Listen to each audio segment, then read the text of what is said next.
Yep, back again, back again, back again. So Bronny puts up another stinker last night. 3 points, 1 for 2 from the free throw line, 0 for 1 from 3-point stripe.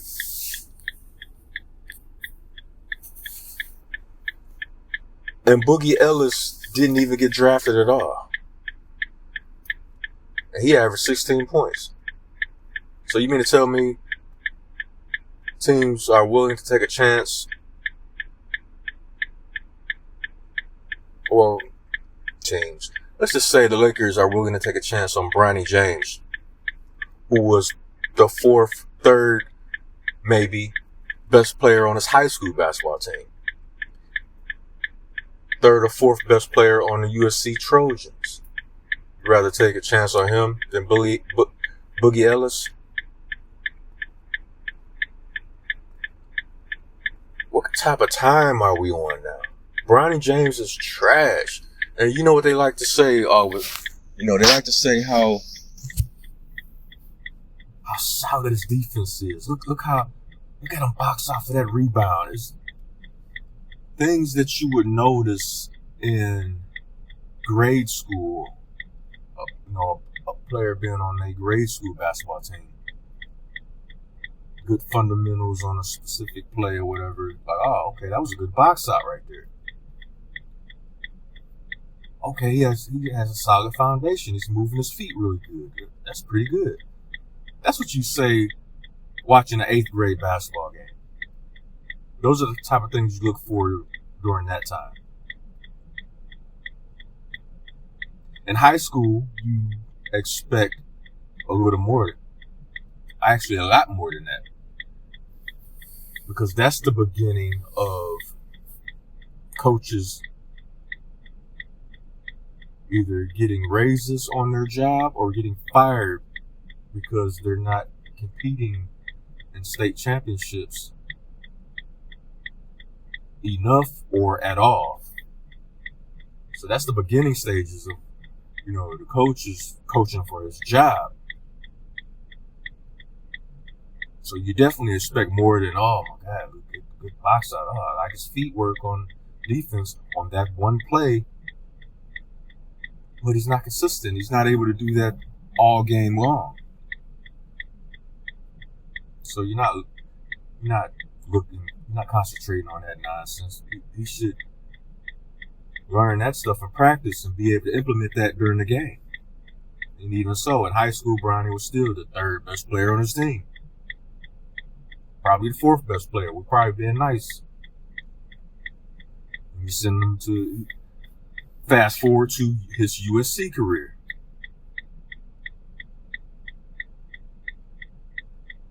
He's getting solid playing time, of which he probably didn't deserve that either, but okay.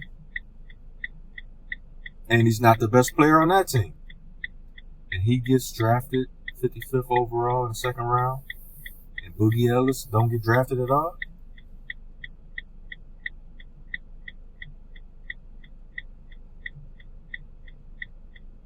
And a lot of people say, a lot of you race baiters, you race baiting sports guys, want to talk about, well, white people have been using nepotism this whole time, so now that we, the black man, can use nepotism, you guys have a problem. Listen here, man. I've always had a problem with it. I don't care who it is. Unless, if you got the skills to do it, then so be it. That's where it falls apart. If you got the job because your dad, your uncle, whatever, but you either have the skills already to do it, or you are able to learn, and you already have, once you learn, you got the talent to be able to do the job anyway, then I don't have nothing to say about it on any level. But if you suck at it, like Bronny James, he's trash, and you were gifted an opportunity and you're not even good enough to even hold up your end of the bargain, this is a big problem. And it will be the cancer cell that destroys the NBA. Because now you got these dudes who are averaging like 4 points a game or 2 points a game. They're gonna be like, well, damn, why can't I get drafted and at least get a chance in summer league? I mean, Bronny got a chance and he's trash. So if he's trash and I'm trash, we in the same receptacle. So give me a chance. I mean, it's going to further water down the product of the NBA, and it's already a problem right now. And the NBA talking about they want to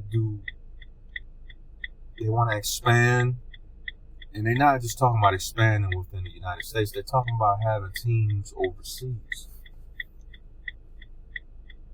So that means the American product, players we're getting from America, are going to be even worse now. Because what's going to end up happening is if they do expansion to other countries, those players are going to be more fundamentally sound anyway. Kobe Bryant spoke about that. The fundamentals. See, there's too much AAU-ism over here. Everybody just want to come down, chuck up threes, half-ass on defense, because they're saving their energy for offense. They want to chuck up as many shots as they can, and either dunk or shoot a three-pointer. That's the only part of the game they know because they're not playing defense. Overseas, they learning all the fundamentals, implementing all of that. Boxing out, playing defense, keeping your hands up, keeping your hands live, passing the ball, moving the ball, cutting.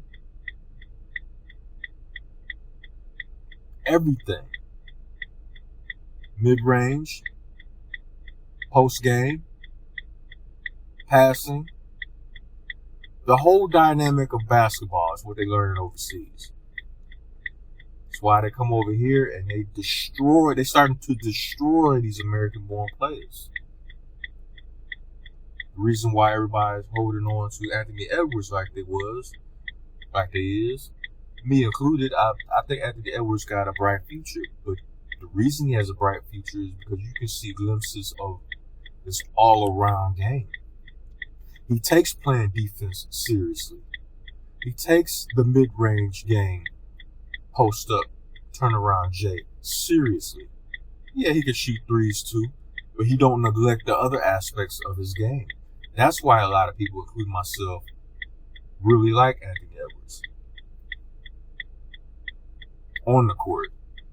Because we, off the court, there's some stuff. Let's just say that. I'm going to get on that at a later date. But yeah, there's some stuff. That off the court stuff can derail him. Which is another issue. Guys overseas that come over here and play, they more on that Derek Jeter type. You know, they concentrate on my craft. If a woman comes into my life, cool, but it ain't gonna be no overboard seriousness unless we get married or something like that. But other than that, ain't gonna be none of that, them crazy distractions like with Zion Williamson and that, the porn lady, whatever her name is, who was looking for her 15 minutes of attention. Not gonna be any distractions like that. They coming to play ball. They coming with all their fundamentals. So imagine those guys with all those fundamentals coming over here from overseas to play ball. And you gonna put Bronny James on them? He's getting flambéed in summer league. It's not even NBA preseason. You know LeBron gonna push for him to get some preseason minutes, preseason clock. And oh boy, when that happens, he's been averaging 3 points a game in summer league.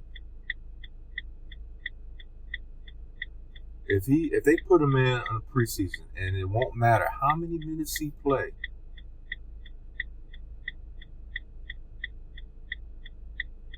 I wouldn't be surprised if he averaged 2 or no points in the preseason.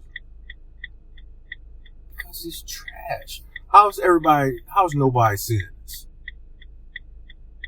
How am I and very few people actually seeing this and willing to speak on it. And this is LeBron James' fault. He set his son up for failure. He just put him out there as an extension to feed his own narcissistic ego. And as a result, I would say it's going to destroy a young man who maybe had the potential to be something, but I don't, nowhere in Bronny's past, as far as high school, college, now, I haven't seen anything that would tell me that he's an NBA player. Nothing.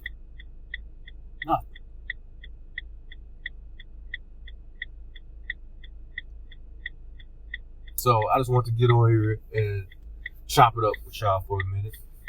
You know what I'm saying? Like and share this video. Hit up the Cash App. $ Cobra Clutch 357. Subscribe to my channel. We gonna keep flamboying this story. Bronny James is trash. LeBron is the problem. LeBron is the cancer to the NBA that's destroying the NBA. Starting with the Los Angeles Lakers. And at this point, the NBA is going to start a severe decline. They keep letting stuff like this happen. He's not an NBA player. And the sooner everybody else sees that, the sooner we can all move on. The NBA can move on and actually put professional basketball players out on the court instead of a Nepo child. I'm out.